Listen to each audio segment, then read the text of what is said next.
Hi guys, welcome back to our channel. So in this tutorial, I'll be teaching you guys on how to show what game you're playing on Discord. So click on the gear icon to open the user settings from the bottom left corner of your screen. Now scroll all the way down and go to the section of activity privacy. Now go to the option of default sharing.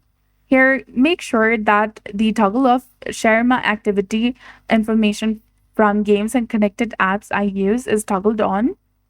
Also toggle on for the servers where you want to share your activity. Then after, go to the registered games section and you should see the game you're playing at the top. If there is no game detected, then tap on added button and select the game that you're playing and tap on add game option. And other people will be able to see the game you're playing. If the game title is incorrect, then you can select the name and change it. This only works if the game isn't verified. You can also click on the eye icon next to the game to prevent Discord from showing what you're playing. To prevent Discord from showing when you're playing that specific game, close and Discord will show what game you're playing.